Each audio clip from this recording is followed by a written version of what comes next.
The rest of the day went quickly. It was a hot afternoon and the animals settled down to sleep. Elan, Nora, and Jack got their wands out after lunch and went into the garden. Nora wanted to make Grub look more like a tree and turned his clothes into bark. Elan made his hair into branches and Jack added the leaves. "That's better," Nora said, as she stood back to make sure that Grub's face couldn't be seen. "The sooner we hear from Chief Knuckle, the better." It took nearly 20 minutes to feed him this morning. "When do you think he'll get the acorn back?" asked Jack. "It depends where Peabody is," replied Nora. "With any luck, he'll still be hiding out in the nori at Newton Gill. If he is, we'll have it back in no time."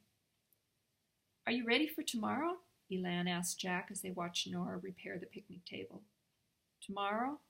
"School. It's your first day, isn't it?"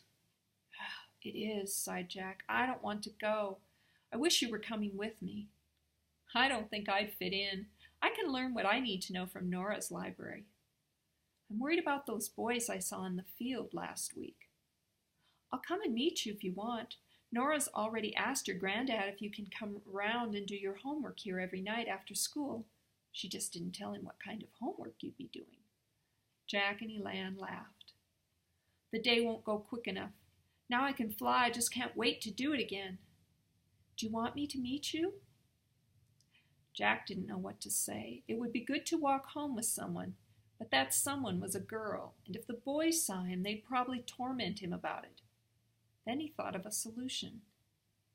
"If you don't mind, I'm going to see if Granddad will meet me just for the first few days.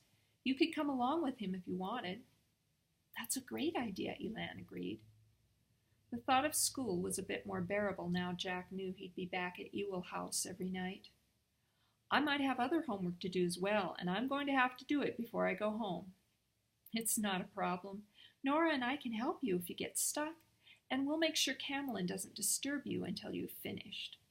"Thanks," replied Jack. He couldn't believe he'd only been at Granddad's for just over a week. So much had happened in that time.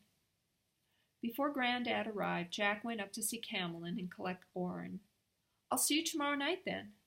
"Nah," Camelin laughed. "Why wait that long? I'll be round later tonight. When I see your bedroom light go on, I'll tap on your window."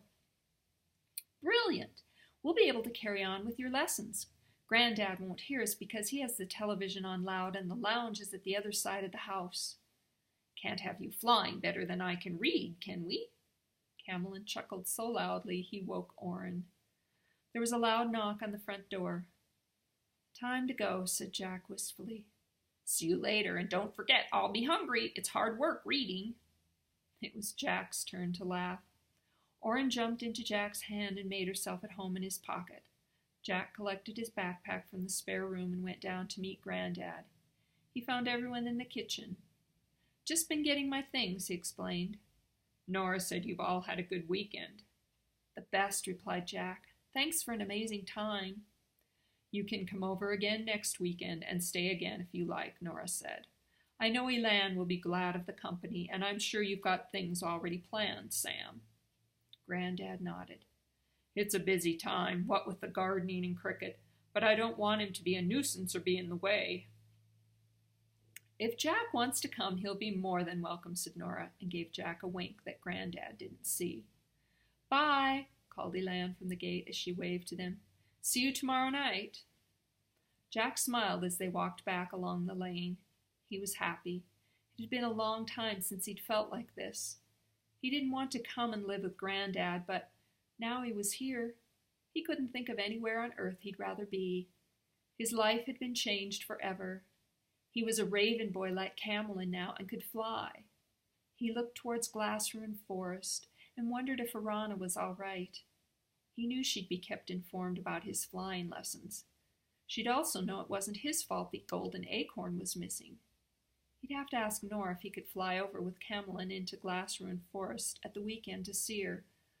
Flying really was going to have lots of benefits. He hoped his muscles would get used to it soon. He still ached. Camelin had told him they had a lot of things to practice before they'd be ready to go through the window in time, but Jack didn't care. He couldn't wait to fly again.